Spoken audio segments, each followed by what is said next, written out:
एक गांव में नारायण स्वामी रहता था।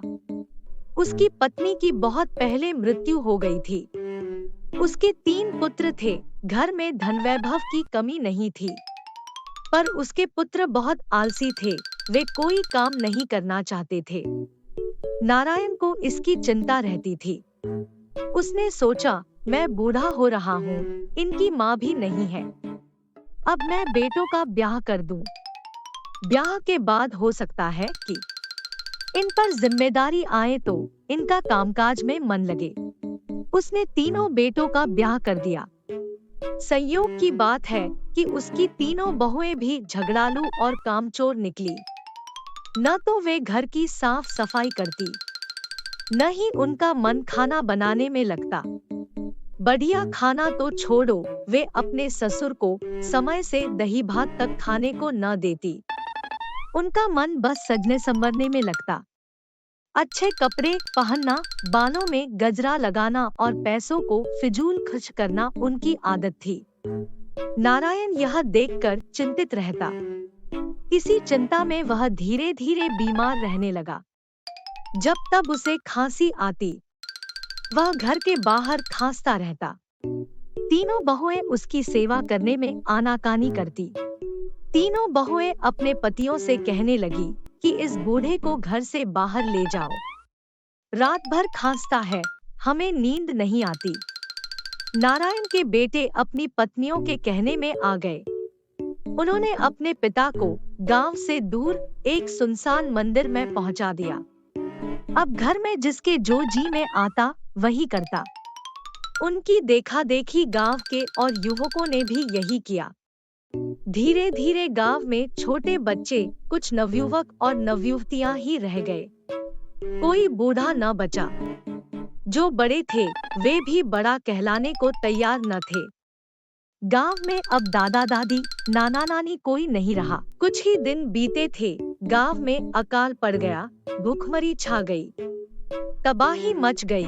लोग दाने दाने को तरसने लगे। बच्चों को तरह तरह के चर्म रोग हो गए।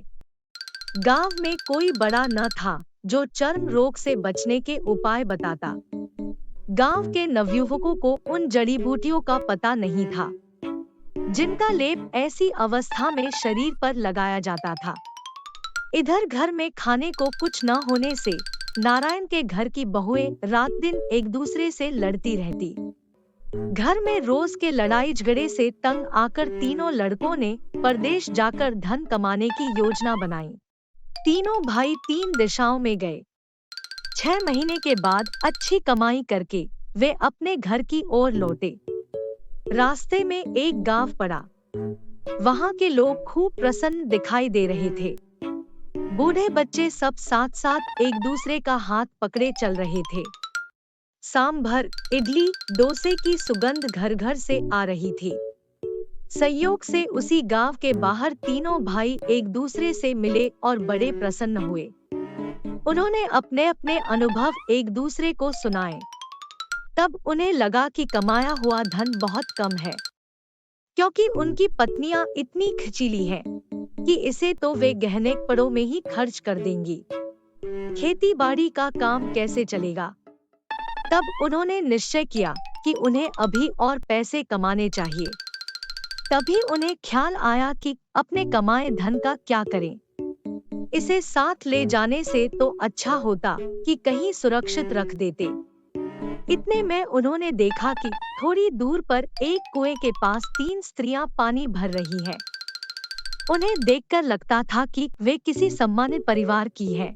उन्होंने सोचा कि इनसे पूछे कि क्या यह हमारा धन कुछ दिनों के लिए रख लेंगी। आता वे उनके पास गए और बोले, बहन, हम आपको जानते तो नहीं क्योंकि हम परदेशी हैं। हमारे पास धन है, क्या आप उसे अमानत के रूप में कुछ दिनों के लिए रख लेंगी? हम सब 6 महीने बाद वापस आकर उसे ले लेंगे। पहली स्त्री बोली, हाँ भाई, रख लूंगी। मेरा नाम क्षमा है। अभी तो हम कुएं पर हैं। हम आपका धन अवश्य सुरक्षित रख देंगे। बस शर्त इतनी है कि आप अपनी अमानत वहां लेने आना जिसके पेट में दांत हो। दूसरी बोली, भाई याद रखना मेरा नाम दया है। आप अपनी अमानत वहाँ लेने आना जिसके पेट में पानी हो। तीसरी ने कहा, और मैं श्रद्धा हूँ, आप अपनी अमानत वहाँ लेने आना जिसके पेट में मूंछ हो। तीनों भाई इन शर्तों को सुनकर चकराए और पूछ बैठे, बहनों, आपने ऐसी शर्तें क्यों रखी? इनका क्या अर्थ है? वे बोली, शर्त इसलिए रखी है कि इसके बारे में केवल आप लोग ही जानते हैं। हमें विश्वास रहेगा कि अपना धन आप लोग ही लेने आएंगे।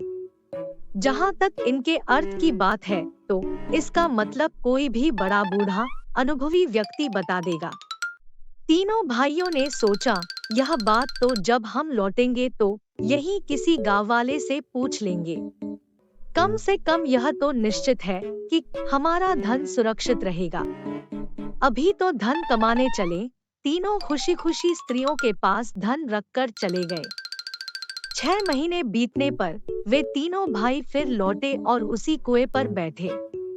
लंबी प्रतीक्षा के बाद भी उन स्त्रियों का कुछ पता न चला। अब उन्होंने गांव के लोगों से उनका नाम बताकर पता ठिकाना पूछा। गांव के एक वृद्ध बोले, यहाँ हमारे गांव में हर घर में रहने वाली स्त्री दया, क्षमा और श्रद्धा का रूप है। सब में इतनी क्षमा है कि कोई चोर के पकड़े जाने पर भी उसे चोट नहीं पहुंचाता। सब में इतनी दया है कि कोई भिखारी हमारे यहाँ से भूखा नहीं लौटता। और श्रद्धा तो हमारे गांव की हर स्त्री में है, क्योंकि वे सब अपने से बड़ों का आदर करती है, उन्हें सम्मान देती है। अब तुम बताओ कि तुम लोग किसको ढूंढ रहे हो? तीनों इस बात को सुनकर हैरान हो गए। तब उन्होंने वे शर्तें दोहराई जो उन स्त्रियों ने उन्हें बताई थी। वृद्ध बोला, यह बात तुम्हें अपने बुजुर्गों से पूछनी चाहिए। मैं इसके बारे में कुछ नहीं बता पाऊंगा। तीनों भाई उदास होकर अपने घर की ओर चले। चलते चलते छोटे भाई को याद आया कि संभवत इन शर्तों का मतलब उनके पिता बता सके। उसने अपने भाइयों से कहा, भाई क्यों न अपने पिता के पास चलकर इसका मतलब पूछें। बड़ा भाई बोला, हमने पिता के साथ अच्छा व्यवहार तो किया नहीं है, अब किस मुंह से उनके पास जाएं? बीच वाले ने कहा, भूल किससे नहीं होती, हमें अपने पिता के पास चलने में कैसी शर्म, चलो चलते हैं। वे तीनों अपने पिता के पास मंदिर में पहुंचे। वर्षों बाद अपने पुत्रों को देखकर नारायण स्वामी बहुत प्रसन्न हुए। लड़कों ने अपने आने का कारण बताया। तीनों शर्तें सुनकर उन्होंने कहा कि यह जानना तो बहुत सरल है। उस गांव में जिस घर में आम, नारियल और अनार के पेड़ हो, वहां जाओ। जिसको स्त्री ने पेट में पानी होने की बात कही है, वह नारियल के पेड़ वाले घर में चला जाए। जिसको पेट में दांत होने की बात कही है, वह अनार के पेड़ वाले घर में चला जाए। जिसको पेट में मूंछ के लिए कहा है, वह आम के पेड़ वाले घर में चला जाए। इतना सुनते ही तीनों भाई पीछे गांव में लौटे और घरों को खोज लिया और वहां से अपना धन लेकर अपने पिताजी के पास आए और उनको लेकर अपने घर को चले गए। तो मित्रों, हमेशा अपने बुजुर्गों का सम्मान करिए, उनको अपने पास रखिए। वीडियो को लाइक और चैनल को सब्सक्राइब करना ना भूलें।